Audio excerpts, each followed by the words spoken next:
राज्याचे खोकेबाज मुख्यमंत्री एकनाथ शिंदे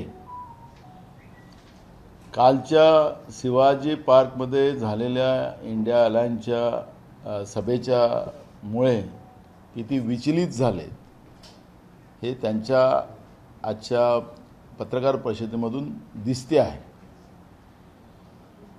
राहुल गांधीजी जवळपास 10,700 किलोमीटर पदयात्रा करून कोट्यावधी लोकांना भेटून त्यांचं दुःख समजून जवळपास 25 कलमी गॅरंटी 25 गॅरंटी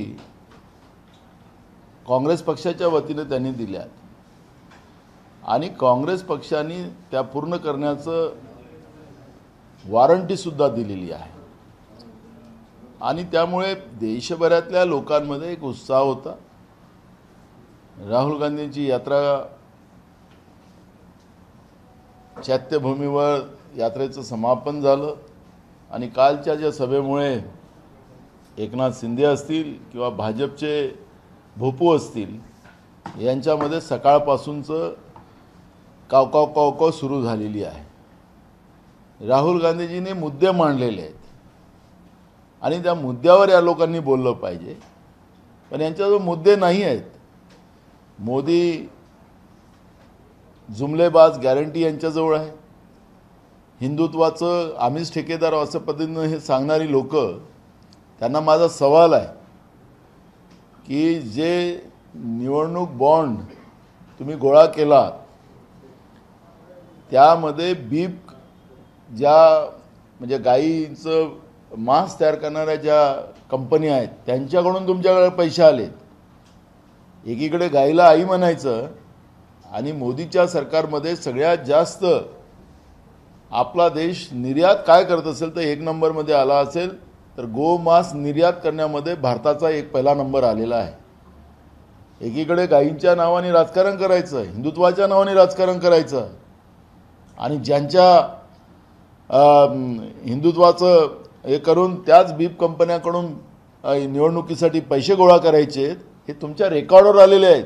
तुम्हाला हिंदुत्वाचा ठेका तुमच्याकडे नाही आहे, तुम्ही नकली हिंदुत्व आहे तुमच्याजवळ आणि आपल्या देशातलं जे सनातन धर्म आपला हिंदुत्व आहे त्याला ज्यांचे प्रमुख जे आहेत ते 4 शंकराचार्य आहेत, त्यांनी तुमच्यावर रोज टीका करतात आहेत, तुम्हाला सांगतात आहेत की तुम्ही हिंदू धर्माचे पाईक नाही आहात, तुम्ही हिंदू धर्म राजकारणासाठी वापरता आणि त्या धर्माला भ्रष्ट करताय अशा पद्धतीचं शंकराचार्य म्हणत असतील आणि तरी तुम्ही हिंदुत्वाची आम्हीच ठेकेदार आहोत असं म्हणायला तुम्ही निघाले असाल। प्रधानमंत्री नरेंद्र मोदी म्हणतात की स्त्री शक्तीचा अपमान केला, राहुल गांधींनी शक्ती शब्द वापरला। तर मला एक कळत नाही मोदीजींना स्त्री शक्तीचं काय कळतं। मणिपूरमध्ये महिलांना निवस्त्र करून त्यांच्यावर अत्याचार केला जातो, त्यांना जिवंत जाळलं जातो आणि प्रधानमंत्री धृतराष्ट्रासारखे पट्टी बांधून डोळ्याला राहत असतील तर तुम्हाला महिलांबद्दलही बोलायचे अधिकार राहिले नाहीत।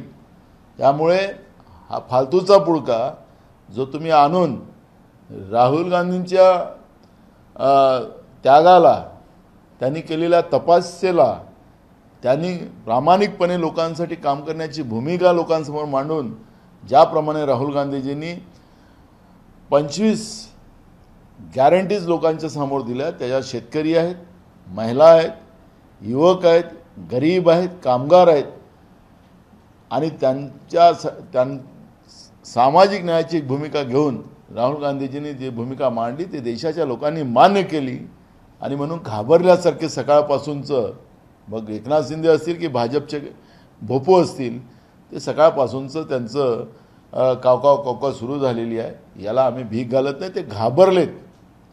राहुल गांधींच्या कालच्या सभेमुळे, शिवतीर्थावर झालेल्या सभेमुळे ते घाबरलेले आहेत आणि म्हणून या पद्धतीचा त्यांचा कांगवा सुरू झालेला आहे। याला आम्ही भीक घालत नाही।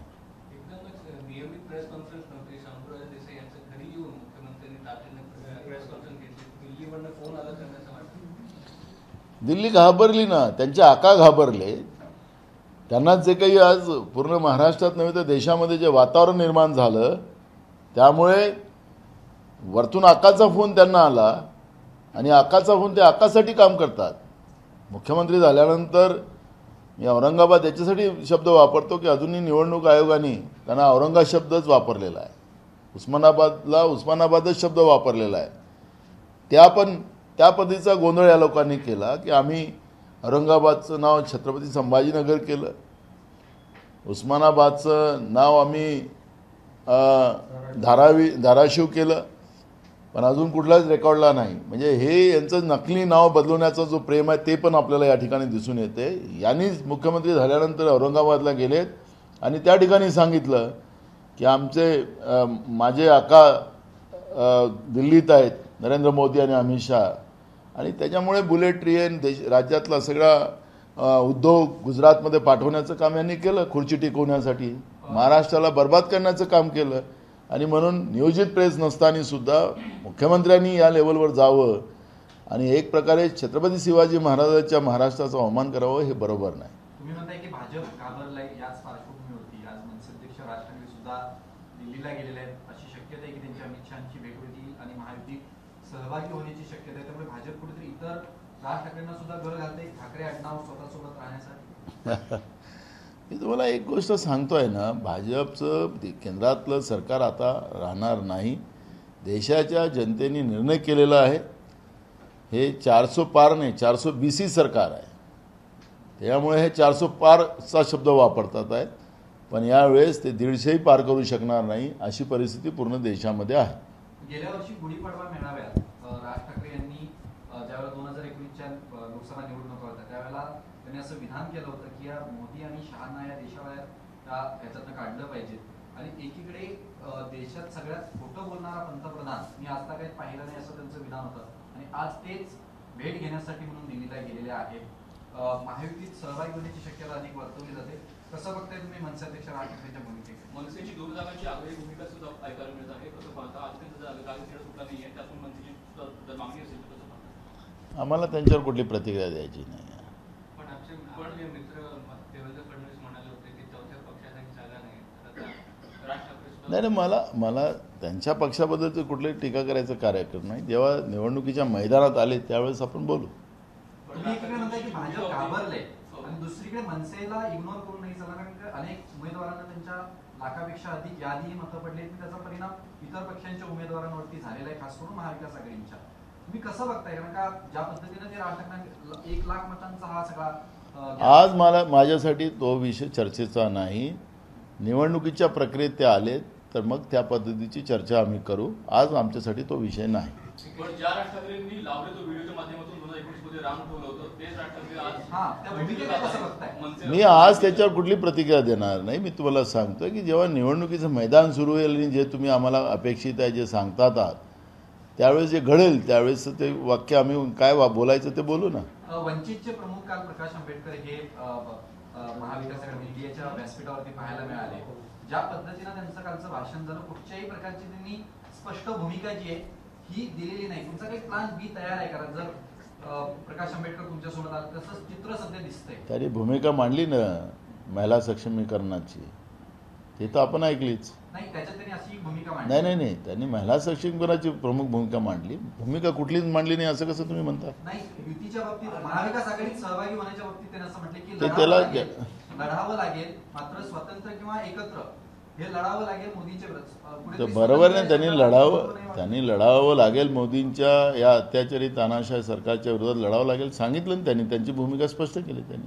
वंचित करून आज ट्विट करण्यात आलं, प्रणिती शिंदे कधी भाजपात जॉईन म्हणजे दुसऱ्या पक्षात कधी जॉईन करा असं त्याच्यावर ट्विट करण्यात आलं. प्रणिती शिंदे आम्ही FIR करायला सांगितलेलं आहे. अशा पद्धतीचं आचारसंहितेच्या काळामध्ये या पद्धतीचं कुठल्याही पक्षाच्या नेत्याबद्दलचं या पद्धतीचं ट्विट करणं तो एक प्रकारचा गुन्हा आहे. आणि म्हणून मी प्रणिती शिंदेंना सांगितलं की तातडीनं पोलीसमध्ये तो गुन्हा दाखल करा आणि या पद्धतीच्या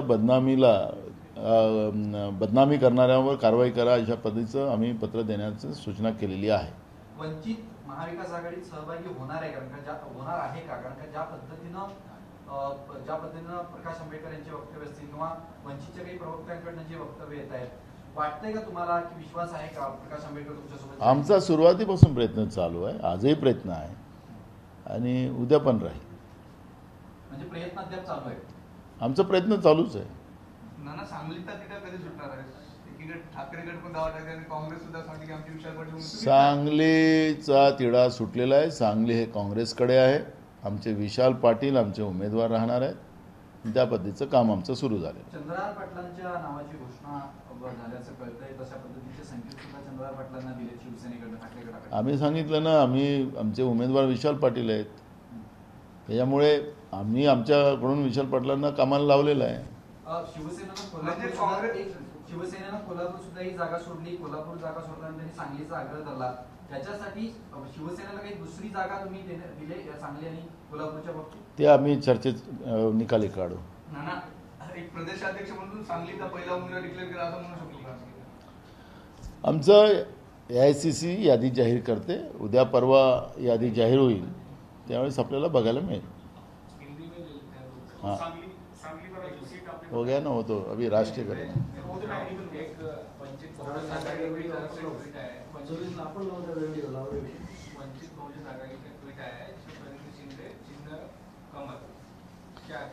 ये देखो, इस तरह से किसी की बदनामी करने का अधिकार नहीं है. चुनाव की प्रक्रिया शुरू हो चुकी है. आदर्श आचार संहिता का पालन सबने करना चाहिए. ये एक प्रकार के आदर्श आचार संहिता का उल्लंघन है.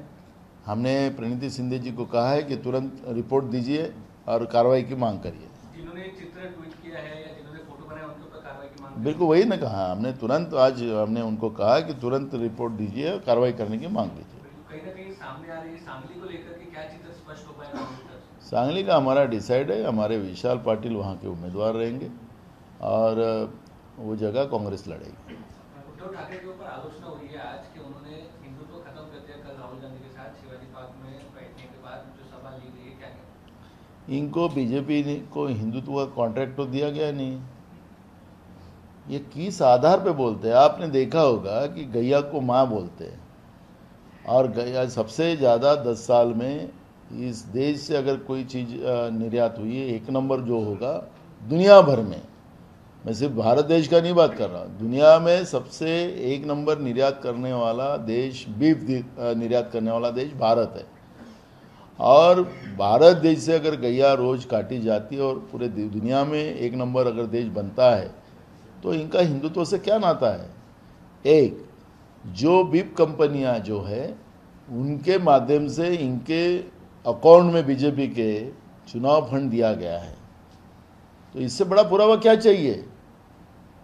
और इसलिए ये हिंदुत्व का नकली जो बात ला करके हमें हिंदुत्व के कॉन्ट्रैक्टर है, ये कोई हिंदुत्व के कॉन्ट्रैक्टर नहीं है. हिंदू धर्म को बदनाम करने की व्यवस्था बनाकर बीजेपी ने रखी है, जिसके राजनीति में लाकर हिंदुत्व को बदनाम करने का काम ये लोग कर रहे हैं. हमारे सनातन धर्म के जो 4 पीठ है शंकराचार्य जी का, उनने भी इस बात को विरोध किया है. उन्हें बताया है कि ये बीजेपी इस तरह से ना करे, लेकिन बीजेपी अपने फायदे के लिए और देश की बर्बादी के लिए और हिंदू धर्म को भ्रष्ट करने के लिए बीजेपी पूरी तुली है, और इसलिए इनको हिंदुत्व के बारे में बात करने का कोई अधिकार नहीं. तो ये दे दिया ना.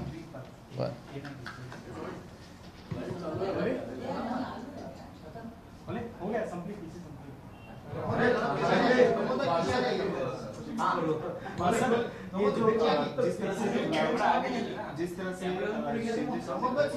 है उसको लेकर आप क्या कहेंगे? और कहा राहुल गांधी को कहा कि 2 मुंह का सांप है. देखो, ये घबराए हुए लोग हैं. राहुल गांधी जी का त्याग और परिश्रम और तपस्या ये देश के लोगों ने एक्सेप्ट कर ली है.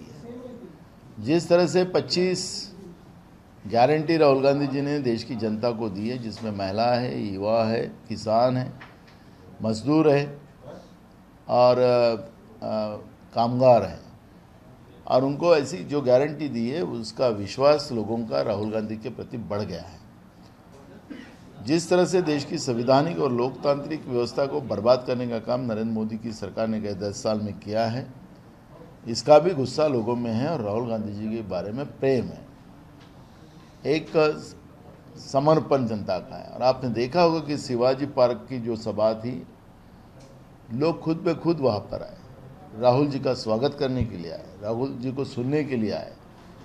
और स्वाभाविक है, अब केंद्र की सरकार इनके पास है, राज्य की सरकार इनके पास है, आईबी का रिपोर्ट इनके पास जाता है, उसके आधार पे इनको पता लग गया कि अरे ये तो माहौल ख़राब हो गया हमारी तो दुकान बहुत चल रही थी अच्छे से, जाहिरात, जनता के पैसे की लूट, टीवी पे, पेपरों में रोज़ करोड़ रुपए की जाहिरातें देकर जनता के पैसे की लूट करने का काम इन लोगों ने किया, झूठी झूठी जाहिरातें इन लोगों ने दी।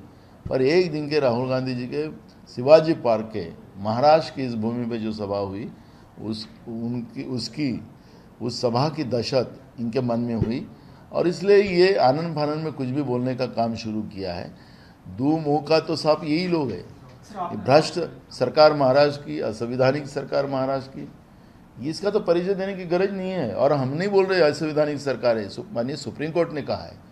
और इसलिए असंवैधानिक सरकार का मुख्यमंत्री को दो मुंह किसके है, ये माननीय सुप्रीम कोर्ट ने कहा है, तो इसलिए ये बोलने का भी अधिकार उनका नहीं है। राहुल गांधी जी इस देश के एक युवा दिलों के धड़कन, किसान के दिल की धड़कन, गरीबों के दिल की धड़कन राहुल गांधी जी बन चुके हैं। और इसलिए इन लोगों को एक जो डर पैदा हुआ है, इसलिए आनंद फानंद में कोई भी शब्द बोलकर वो खुद ही अपने आप को लोगों की नजरों में गिरा रहे हैं। आपने कहा कि बीफ एक्सपोर्टर जो है वो इलेक्टोरल बॉन्ड के थ्रू भाजपा को पैसा दिला रहे हैं, आप उसके ऊपर देखो, अपना देश अगर दुनिया का सबसे एक नंबर में जो है 10 साल में कहाँ आ गया, तो बीफ निर्यात में हमारा देश एक नंबर में आया है। एक तरफ गौ माता हमारी माता है ऐसे बोलने वाले लोग, जो केंद्र में मंत्री है उनकी एक लड़की वहाँ पर गोवा में बीफ बेचती है। लेकिन आप जो चुनाव बॉन्ड जो सामने आए हैं उसके माध्यम से एक बात सामने आई कि जो बीफ कंपनियां जो है वो इनके तरफ इनको फंड दिया है, इनके अकाउंट में पैसे नहीं मिले बीजेपी के, तो इसका मतलब है कि ये लोग तो नकली हिंदुत्व का प्यार दिखाते, गैया माँ को गैया ये करते, और ये नकली हिंदुत्व जो इनका है वो स्पष्ट हो चुका है। तो इसलिए 10 साल में अगर हमारा देश आगे गया है तो बीफ निर्यात में एक नंबर में, दुनिया का सबसे एक नंबर का देश बना है। तो इनकी असलियत और इनकी जो मानसिकता है वो तो स्पष्ट हो चुकी है। तो इसलिए अब इनको हिंदुत्व का कॉन्ट्रैक्ट किसी ने दिया नहीं, खुद ही कॉन्ट्रैक्टर समझ के चल रहे हैं। एबीपी माझा, उघडा डोळे बघा नीट।